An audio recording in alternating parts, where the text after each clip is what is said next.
سورہ النساء کا خلاصہ ہے۔ یہ سورہ مدنی ہے، اس میں 177 آیات اور 24 رکوع ہیں۔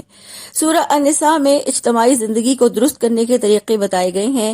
خاندان کی تنظیم، نکاح کے طریقے، یتیموں کے حقوق، وراثت کی تقسیم، خانگی جھگڑوں کی اصلاح، اسی طرح سے تعزیراتی قوانین، پھر جو محرم رشتے ہیں، منافقین، یہود و نصارہ اور مشرکین کے غلط تصورات اور معاملات وغیرہ اس سورہ میں بیان کیے ہیں۔ سورہ النساء کی ابتدا میں فرمایا کہ تمام بنی نوع انسان حضرت آدم علیہ السلام کی اولاد ہیں، تو آپس میں رشتے ناطے قائم رکھو، اور پھر فرمایا کہ یتیموں کے مال ان کو واپس کر دو، یتیموں کی سرپرستی کر کے جو نیکی کمائی ہے ان کے مال میں خیانت کر کے اس نیکی کو ضائع نہ کرو، اور فرمایا کہ اچھے مال کو برے مال سے نہ بدلو، یہ بہت بڑا گناہ ہے۔ پھر فرمایا کہ اگر پہلی بیوی کے ساتھ عدل کر سکتے ہو تو یتیموں کو حق دینے کے لیے 2 3 یا 4 سے نکاح کر سکتے ہو، اور اگر برابر سلوک نہیں کر سکتے تو پھر ایک ہی بیوی رکھو۔ پھر مہر کے بارے میں فرمایا کہ عورتوں کے مہر خوش دلی سے ان کا حق سمجھ کر ادا کرو، البتہ اگر وہ اپنی رضامندی سے معاف کر دیں تو پھر اس میں کوئی حرج نہیں۔ پھر فرمایا کہ یتیم جب بالغ اور عاقل ہو جائیں تو اس کا مال اس کے حوالے کر دو، اور پھر اس پر کسی کو گواہ بنا لو۔ پھر حق وراثت کا بیان ہے، اور یہ واضح بیان کر دیا کہ میراث صرف مردوں کا ہی حصہ نہیں، اس میں عورتیں بھی حقدار ہیں، اور میراث ضرور تقسیم کی جائے، خواہ تھوڑی ہو۔ پھر فرمایا کہ اگر تمہاری عورتیں بدکاری کے مرتکب ہوں تو 4 آدمیوں کی گواہی کر کے انہیں گھر میں بند کر دو۔ یہ عبوری حکم تھا، بعد میں نیا حکم سورہ نور میں آ گیا۔ پھر فرمایا کہ اگر مرد آپس میں ملوث ہوں تو سخت سزا دو، پھر اگر وہ توبہ کر لیں اور اپنی اصلاح کر لیں تو انہیں چھوڑ دو، اللہ تعالیٰ بہت توبہ قبول کرنے والا، رحم کرنے والا ہے۔ پھر فرمایا کہ جو لوگ نادانی میں کوئی برا فعل کر گزرتے ہیں اور اس کے بعد اپنی غلطی پر نادم ہو کر توبہ کر لیتے ہیں تو اللہ تعالیٰ ایسے لوگوں کی توبہ قبول کرتا ہے، اور یہ کہ توبہ کرنے کا وقت موت آنے سے پہلے ہے۔ پھر وہ فرمایا کہ شوہر کے مرنے کے بعد زبردستی عورتوں کے حق میں وارث نہ بنو۔ شوہر کے مرنے کے بعد بیوی کو تمام حقوق حاصل ہے۔ بیوہ اپنی عدت گزار کر آزاد ہے، وہ جہاں چاہے نکاح کرے۔ اور پھر فرمایا کہ نکاح کے بعد عورت کو جو کچھ بھی دیا جاتا ہے وہ اس کی ملکیت ہوتا ہے۔ پھر یہ سمجھایا گیا ہے کہ اگر کسی کو اپنی بیوی پسند نہ ہو تو اسے فوراً چھوڑ دینے پر آمادہ نہ ہو، اسے صبر سے کام لینا چاہیے کہ ہو سکتا ہے اللہ تعالیٰ نے اس میں کوئی خوبی بھی رکھی ہو۔ پھر حرمت والے رشتوں کا بیان ہے کہ وہ رشتے جن سے ہمیشہ کے لیے نکاح حرام ہے، مثلا ماں، بیٹی، بہن، پھوپھی، خالہ، بھتیجی، بھانجی، رضائی ماں، رضائی بہن، ساس وغیرہ، اور بعض ایسی عورتوں کا ذکر ہے جن سے کسی بھی وجہ سے نکاح نہیں ہو سکتا، اور اگر وہ وجہ دور ہو جائے تو پھر وہ نکاح ہو سکتا ہے ان سے۔ مثلا جیسے ایک وقت میں 2 بہنوں کو نکاح میں نہیں رکھا جا سکتا، اسی طرح سے خالہ بھانجی سے ایک وقت میں نکاح نہیں ہو سکتا، اور پھوپھی بھتیجی سے ایک وقت میں نکاح نہیں ہو سکتا۔ اسی طرح والد کی منکوحہ سے نکاح حرام ہے، اور اسی طرح جب تک کوئی عورت کسی مرد کے نکاح میں ہے کوئی دوسرا مرد اس سے نکاح نہیں کر سکتا۔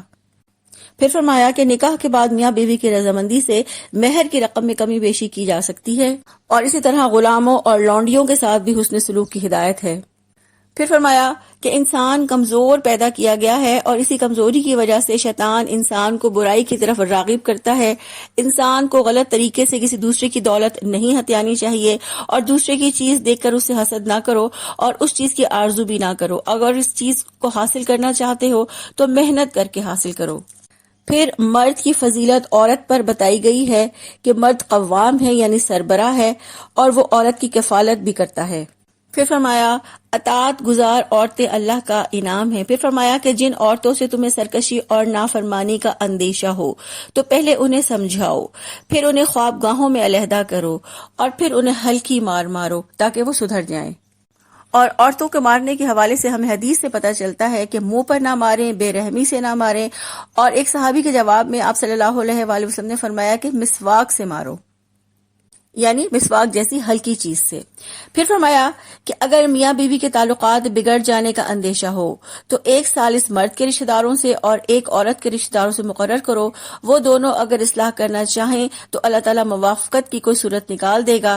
اللہ تعالیٰ لوگوں کے دلوں کے حال خوب جانتا ہے۔ پھر شرک سے بچنے اور والدین، رشتہ داروں، یتیموں اور مسکینوں کے ساتھ حسن سلوک کی ہدایت ہے۔ پڑوسیوں، مسافروں اور غلام اور لونڈیوں کے ساتھ نیک برتاؤ کرنے اور ان کے حقوق پامال نہ کرنے کا حکم ہے۔ غرور اور تکبر سے بچنے کی تاکید ہے۔ بخل سے بچنے اور اللہ کی راہ میں خلوص کے ساتھ خرچ کرنے کی تاکید ہے۔ اور فرمایا کہ اللہ تعالیٰ ایسے لوگوں کو پسند نہیں کرتا جو کنجوسی کرتے ہیں اور دوسروں کو بھی کنجوسی کی ترغیب دیتے ہیں، جو کچھ اللہ نے اپنے فضل سے انہیں دیا اسے چھپاتے ہیں اور اللہ کی راہ میں خرچ نہیں کرتے۔ پھر فرمایا جو لوگ دکھاوے اور ریاکاری کے لیے خرچ کرتے ہیں اللہ کو ان کا خرچ کرنا پسند نہیں ہے۔ پھر فرمایا کہ یہ سچ ہے کہ شیطان جس کا دوست ہو تو وہ بہت ہی برا دوست ہے۔ اور فرمایا کہ قیامت کے روز اللہ کو نہ ماننے والے یہ تمنا کریں گے کہ کاش زمین پھٹ جائے اور وہ اس میں سما جائیں۔ پھر سورہ النساء میں قیامت میں ہونے والی رسول اللہ صلی اللہ علیہ وآلہ وسلم کی گواہی کا ذکر ہے۔ پھر اس کے بعد فرمایا کہ نشے کی حالت میں نماز کے قریب نہ جاؤ، یہ شراب کی حرمت کا دوسرا حکم ہے۔ فرمایا کہ نماز اپنے ہوش اور حواس کی حالت میں پڑھنی چاہیے۔ پھر فرمایا کہ جنابت کی صورت میں بھی نماز نہ پڑھو جب تک تم غسل کر کے پاک نہ ہو جاؤ۔ پھر تیمم کا حکم ہے کہ اگر پانی میسر نہ ہو تو پاک مٹی سے تیمم کر لیا کرو۔ پھر امانتوں کی حفاظت کرنے اور ہر معاملے میں عدل کرنے کا حکم دیا گیا ہے۔ اور فرمایا کہ اگر کسی معاملے میں اختلاف ہو تو اس کو اللہ اور اللہ کے رسول صلی اللہ علیہ وآلہ وسلم کی طرف چھوڑ دو، یعنی کسی بھی اختلاف میں قرآن اور سنت سے رجوع کرو۔ پھر دشمن سے مقابلے کے لیے مستعد ہونے کا حکم ہے کہ مومن کو ہر وقت جہاد کے لیے تیار رہنا چاہیے۔ پھر اس کے بعد جنگ احد میں مسلمانوں کے رویوں کا بیان کیا گیا ہے اور فرمایا کہ سب کچھ اللہ کے حکم سے ہوتا ہے۔ رسول اللہ صلی اللہ علیہ وآلہ وسلم کا کام صرف اللہ تعالیٰ کی طرف راغب کرنا ہے، ہدایت دینا صرف اللہ کے اختیار میں ہے۔ پھر فرمایا جو لوگ مناسب طریقے سے برتاؤ کرتے ہیں ان کو عزت اور احترام سے ملنا چاہیے۔ جن لوگوں نے ہجرت نہیں کی انہیں دوست نہ بناؤ جب تک وہ ہجرت کر کے تم سے نہ مل جائیں۔ پھر فرمایا کہ کسی مومن کا یہ کام نہیں کہ وہ کسی دوسرے مومن کو قتل کرے، اگر بھول سے ایسا ہو جائے تو وہ کفارہ ادا کرے۔ اور کفارہ یہ ہے کہ ایک مومن کو غلامی سے نجات دلائے اور مقتول کے وارثوں کو خون بہا یعنی دیت دے، اور جو غلام آزاد کرانے کی استطاعت نہ رکھتا ہو اور دیت دینے کی استطاعت نہ رکھتا ہو وہ 2 ماہ کے مسلسل روزے رکھے۔ یہ قتل خطا کا کفارہ ہے۔ اور جو قتل عمد کرے یعنی جان بوجھ کر کسی مومن کو قتل کرے تو فرمایا اس کی سزا صرف جہنم ہے۔ پھر فرمایا کہ جہاد کے لیے نکلنے کے بعد دوست اور دشمن کی تمیز ضرور کرو، اور اگر کوئی شخص تمہیں بڑھ کر سلام کرے تو فوراً یہ نہ کہہ دو کہ وہ مومن نہیں ہے بلکہ تحقیق سے کام لو۔ پھر فرمایا جو لوگ جہاد میں عملی مظاہرہ کرتے ہیں ان کا درجہ ان سے زیادہ ہے جو صرف مولی معاونت کرتے ہیں۔ پھر نماز قصر کا ذکر ہے یعنی دوران سفر جو نماز پڑھی جاتی ہے۔ پھر اس کے بعد صلاۃ الخوف کا ذکر ہے یعنی جنگ کے وقت کس طرح سے نماز پڑھنی چاہیے۔ فرمایا کہ نماز کسی حال میں بھی نہ چھوڑی جائے اور نماز کی پابندی ضروری ہے۔ اور فرمایا کہ جہاد کے دوران 2 گروہ بنا لو، ایک گروہ نماز پڑھے اور دوسرا گروہ پہرا دے۔ پھر فرمایا کہ جو شخص کسی معاملے میں خیانت کرے اس کی حمایت نہ کرو۔ پھر فرمایا کہ اللہ قیامت کے روز شرک کے علاوہ ہر گناہ بخش دے گا، شرک ناقابل بخشش گناہ ہے۔ پھر منافقین کے بارے میں فرمایا کہ منافقین اپنی کارروائیاں لوگوں سے تو چھپا سکتے ہیں لیکن اللہ سے نہیں چھپا سکتے۔ اللہ تعالیٰ تو اس وقت ان کے ساتھ ہوتا ہے جب وہ راتوں کو چھپ کر اس کی مرضی کے خلاف مشورے کرتے ہیں۔ پھر لوگوں کی اصلاح کے لیے سرگوشی سے روکا ہے۔ پھر اس کے بعد شیطان کے چیلنج کا بیان ہے کہ اس نے اللہ تعالیٰ کو یہ چیلنج کیا تھا، اپنے غرور میں کہا تھا کہ وہ انسانوں کو ورغلا کر غلط راستے کی طرف چلائے گا اور انہیں اپنے راستے پر ڈال دے گا۔ اور پھر فرمایا جو شیطان کے وعدوں پر یقین رکھتے ہیں ان کا ٹھکانہ جہنم ہے۔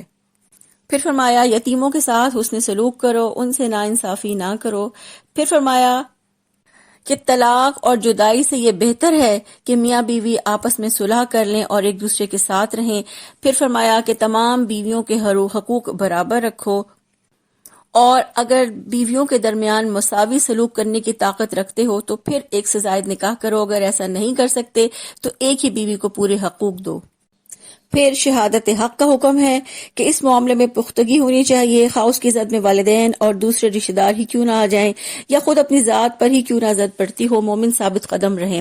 اور پھر فرمایا کہ مومنوں کو چھوڑ کر کافروں سے دوستی نہ کی جائے، اور فرمایا کہ اللہ کی آیات کا مذاق اڑانا کفر ہے اور ایسے لوگوں کی مجلس میں ہرگز شرکت نہ کرو۔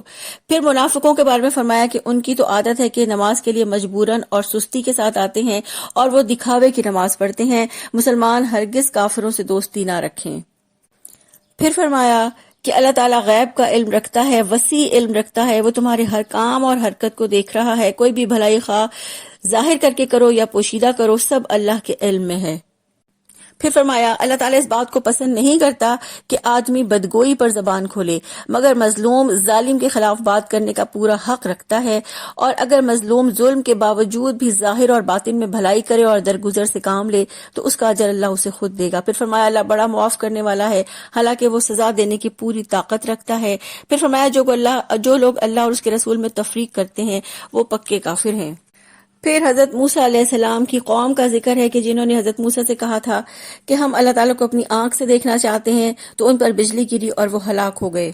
پھر اس کے بعد یہودیوں نے جو حضرت مریم علیہ السلام پر بہتان باندھا تھا اس کی تردید ہے، اور فرمایا کہ یہودیوں کا یہ کہنا سراسر غلط ہے کہ انہوں نے حضرت عیسیٰ علیہ السلام کو سولی پر چڑھا دیا۔ اصل حقیقت یہ ہے کہ اس موقع پر اللہ تعالیٰ نے حضرت عیسیٰ علیہ السلام کو آسمانوں پر زندہ اٹھا لیا تھا۔